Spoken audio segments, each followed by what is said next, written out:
Rais wa Marekani Donald Trump anatarajiwa kupokelewa kishujaa katika bunge la Israeli Knesset leo Jumatatu, huku makubaliano ya kusitisha mapigano kati ya Israeli na Hamas yakiingia siku ya 4. Hayo yanajiri wakati wa kuanza kwa mchakato wa kuachiliwa kwa mateka wa Israeli na wafungwa wa Kipalestina, hatua ndogo lakini yenye matumaini katika mgogoro wa muda mrefu wa Gaza. Trump, ambaye alisaidia kufanikisha makubaliano hayo, alisema akiwa njiani kuelekea Israeli kwamba vita vimekwisha na anatarajia eneo hilo kurejea katika hali ya kawaida. Wakati huo huo, Umoja wa Mataifa umethibitisha kuongezeka kwa misaada ya kibinadamu, ikiwemo gesi ya kupikia na chakula kuingia Gaza kwa mara ya kwanza tangu mwezi Machi. Viongozi zaidi ya 20 wanatarajiwa kukutana baadaye leo mjini Sharm el-Sheikh nchini Misri, chini ya uwenyekiti wa Trump, kujadili hatua za kudumisha amani. Mkutano wa leo unatarajiwa kuweka msingi wa kile Trump alichokiita bodi ya amani itakayoongoza hatua za ujenzi wa Gaza baada ya vita, ingawa mashaka bado ni makubwa kuhusu mustakabali wa Hamas na makubaliano ya kudumu. Washington. Rais wa Marekani Donald Trump amesema huenda akamwonya Rais wa Urusi Vladimir Putin kwamba Ukraine inaweza kupewa makombora ya masafa marefu aina ya Tomahawk endapo Moscow haitasitisha uvamizi wake. Trump aliyesema hayo kwenye ndege ya Air Force One, akieleza kuwa Rais wa Ukraine Volodymyr Zelensky ameomba silaha hizo katika mazungumzo yao ya simu. Aliongeza kuwa hatua hiyo inaweza kuwa ishara mpya ya uchokozi, lakini akasisitiza kuwa huenda ikasaidia kumaliza vita vinavyoendelea nchini Ukraine tangu mwaka 2022. Rais Putin alionya huko nyuma kuwa uamuzi wowote wa aina hiyo utachochea mzozo zaidi na kudhoofisha uhusiano kati ya Moscow na Washington. Antananarivo. Ofisi ya rais wa Madagascar imesema hapo jana kwamba jaribio la kuchukua madaraka kwa nguvu linaendelea baada ya wanajeshi zaidi kujiunga na maandamano ya vijana yaliyoitikisa taifa hilo kwa zaidi ya wiki 2. Kikosi maalum cha kijeshi cha CAPSAT ambacho kilimsaidia Rais Andry Rajoelina kutoa madaraka mwaka 2009 kimewataka wanajeshi wengine kukataa amri za serikali na kuungana na waandamanaji wanaomtaka rais ajiuzulu. Kikosi cha Gendarmerie kilichokuwa kinaisaidia polisi pia kimetangaza kuacha kuiunga mkono serikali, kikisema jukumu lake ni kulinda wananchi, si kutetea maslahi ya wachache. Taarifa zinasema watu 3 wamejeruhiwa karibu na kambi ya CAPSAT, huku makao ya rais yakithibitisha jaribio la mapinduzi linaendelea, lakini haijulikani wapi alipo Rais Rajoelina. Umoja wa Afrika umetoa wito wa utulivu na mazungumzo ili kuepusha taifa hilo la kisiwa kuingia katika machafuko zaidi. Ni taarifa ya habari za ulimwengu inayokujia kutoka idhaa ya Kiswahili ya DW mjini Bonn. Copenhagen.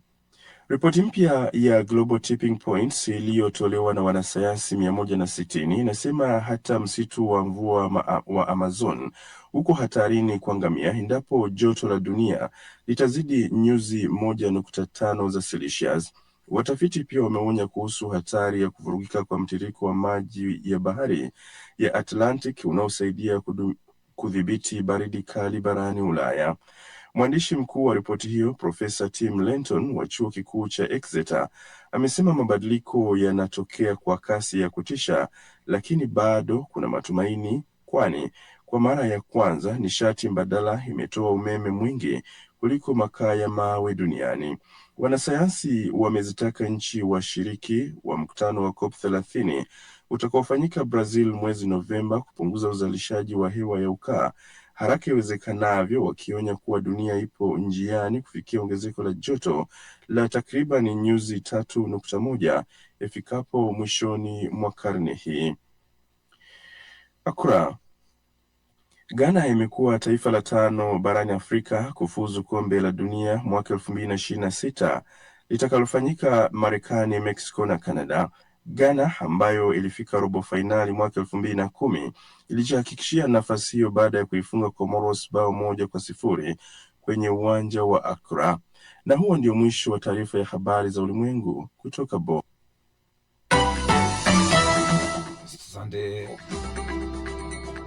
Makala yetu leo. Asante sana Idi Sisanga, tupokee makala ya siku ya leo. Hindi, cabbage. Sasa sio vipi ndio inafanya usikuwe na kazi? Kama kwa wasichana unasema una slay, mpaka ikaweza kunifadhili mpaka masomo yangu ya chuo kikuu. Kwa upande wangu nasema kilimo kinalisha. Kilimo la hasha. Kwa kijana sisi tuna focus mambo na IT. Kiingia katika pale kwa computer machine unapata pesa na siku moja. Kilimo yenyewe iko na pesa, lakini tena unajua bado si hadi kila wakati utalima upata. Hivi karibuni vijana kutoka mataifa 20 walikutana Gilgil Nakuru nchini Kenya kwa mafunzo ya kilimo, wakihimiza kilimo kinachozingatia mbinu za jadi na za kisasa kwa lengo la kuyalinda mazingira, kuongeza uzalishaji na kumnufaisha mkulima mdogo. Wataalamu wanahoji kwamba ingawa kilimo kinawaajiri asilimia kubwa ya watu barani Afrika, kinachangia sehemu ndogo tu ya pato la taifa, jambo linaloonyesha haja ya ushirikishwaji bora zaidi wa vijana. Makala yetu leo inaangazia fursa kwa vijana kushiriki katika ujasiriamali na ubunifu kwenye sekta ya kilimo. Karibu kwenye kipindi. Mimi ni Wakio Mbogo. My seeds, my life, my future. Kilimo ndicho uti wa mgongo wa uchumi wa mataifa mengi barani Afrika, kikiwa kinachangia ajira, upatikanaji wa chakula na pato la taifa. Hata hivyo, sekta hii kwa muda mrefu imeonekana kama ya kizamani na isiyowavutia vijana. Wakati idadi ya vijana barani Afrika inakuwa kwa kasi kubwa, changamoto na nafasi katika kilimo zinajitokeza kwa nguvu mpya. Vijana wanaweza kuwa nguzo muhimu ya mageuzi ya kilimo iwapo watawezeshwa kupitia sera, ufadhili na mafunzo na teknolojia. Muungano wa mashirika ya kiraia yanayohusika na chakula bora na salama barani Afrika, AFSA, uliowaleta pamoja vijana na wadau kwenye sekta ya kilimo kutoka mataifa 20, umetoa mafunzo katika uzalishaji wa chakula salama kupitia pembejeo bora na asili kwa ajili ya bara la Afrika. Tabitha Munyiri, mshiriki kutoka Kenya, anaangazia namna mataifa ya Afrika yanaweza kutumia nguvu kazi ya vijana kuboresha kilimo. is looking at how tunaangalia jinsi tutakavyoweza kujenga uwezo wa vijana wetu ambao wako kwenye mstari wa mbele kutetea na kuhimiza uhuru wa kutumia mbinu za kilimo na pembejeo zinazoweza kuwapa chakula kwa wingi.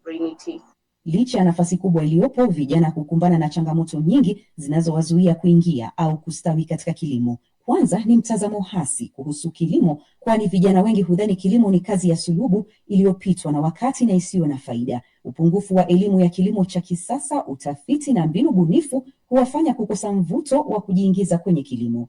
Ukosefu wa teknolojia na mafunzo pia huwaathiri, hasa wanapojiingiza kwenye kilimo bila mafunzo ya jinsi wanavyoweza kukabiliana na mabadiliko ya tabia nchi kama vile ukame, mafuriko na magonjwa ya mimea yanayohatarisha kipato kutokana na kilimo.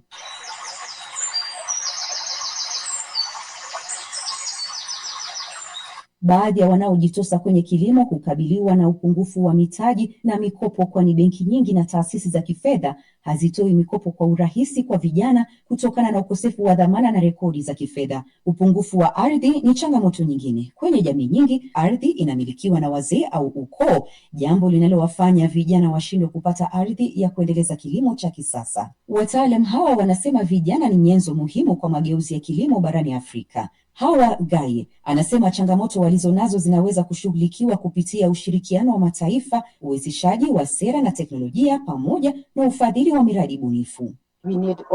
Swala hili la kujumuishwa kwa vijana katika masuala haya ya ekolojia ya kilimo ni muhimu sana, kwa sababu litahakikisha uendelevu na pia mwendelezo wa kazi kubwa tunayofanya kuyalinda mazingira yetu, kulinda sekta yetu ya mbegu na pia kulinda mifumo yetu ya chakula.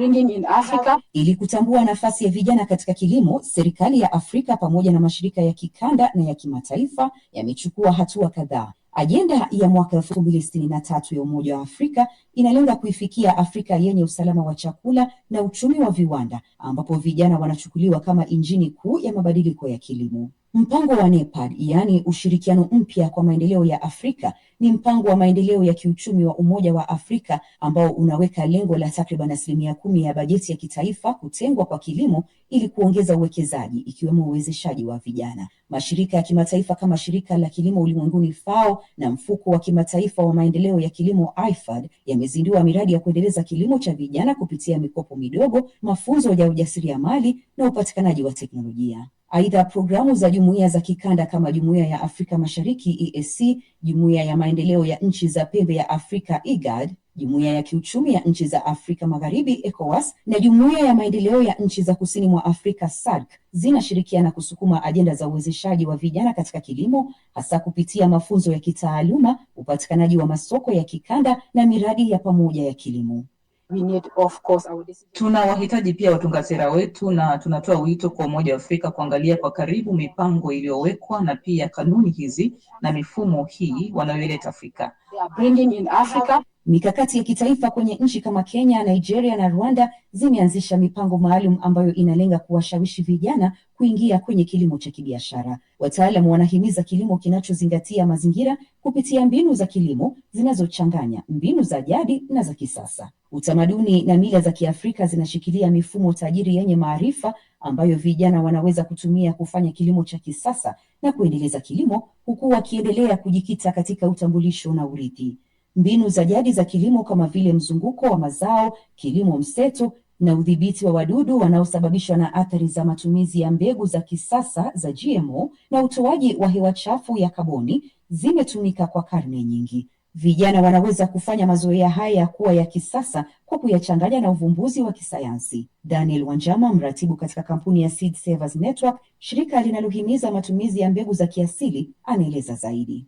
For sovereignty start with pride. Uhuru huanza na sisi wenyewe kujivunia kama watu. Tuna washirika ambao wanatoa hamasa kuhusu jinsi ya kuheshimu utamaduni wetu na mila zetu na jinsi tunavyoweza kutumia utamaduni na mila katika kilimo. Utamaduni na mila za Kiafrika huwapa vijana sio tu ujuzi wa kilimo, lakini pia utambulisho, hadhi na ari ya kuungana pamoja, ambayo inaweza kukifanya kilimo kuwa endelevu zaidi, kuwa na ubunifu na chenye kuvutia. Kwa kuchanganya mbinu za kilimo za kitamaduni na za kisasa, vijana wanaweza kugeuza kilimo kuwa fursa ya kiuchumi kwa urithi wa Kiafrika. Lakini vijana wenyewe wanasemaje kuhusu mito hii ya kujihusisha na kilimo? Je, wanahamasika vya kutosha? Wanaweza anza kilimo, iko na pesa. So vijana wanaanza kupanda mahindi, cabbage. Sasa sio vipi ndio inafanya usikue na kazi na uko na hiyo shamba. So ni unajitolea. Acha kuangalia ati utapata uchafu ama kama kwa wasichana unasema una slay, sema hiyo shamba itanipea something. Kwani hiyo ndio imeniwezesha nikapelekwa shuleni mpaka ikaweza kunifadhili mpaka masomo yangu ya chuo kikuu. Kwa upande wangu naweza sema kilimo kinalisha, naweza kushauri vijana wawe na subra. Mimi katika kilimo la hasha. Kwa kijana sisi tunafocus mambo na IT, focus na mambo italeta pesa haraka. Tunaangalia kama kilimo, kama ni mahindi umepanda, lazima utangoja miezi kama 6. Ile hali ukiingia katika pale kwa kompyuta mashini, unapata pesa na siku moja. Unaingiza pesa zako mzuri hapo. Kilimo yenyewe iko na pesa, lakini tena unajua bado si hadi kila wakati utalima upate. Sabiro unaenda na kosa, sasa hizo ndizo challenge. Maoni haya mseto yanadhihirisha kwamba kila mwamba ngoma ngozi huivuta kwake.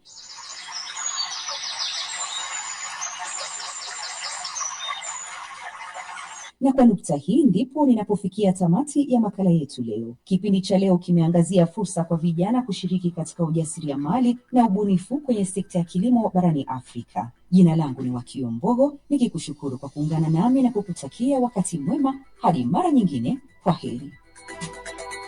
Asante sana Wakio Mbogo kwa sehemu hiyo, ambapo basi nelekelekea ukingoni mwa tangazo ya asubuhi, ambapo tunashirikiana na shirika la DW kwenye Afrika Leo asubuhi. Habari za dunia.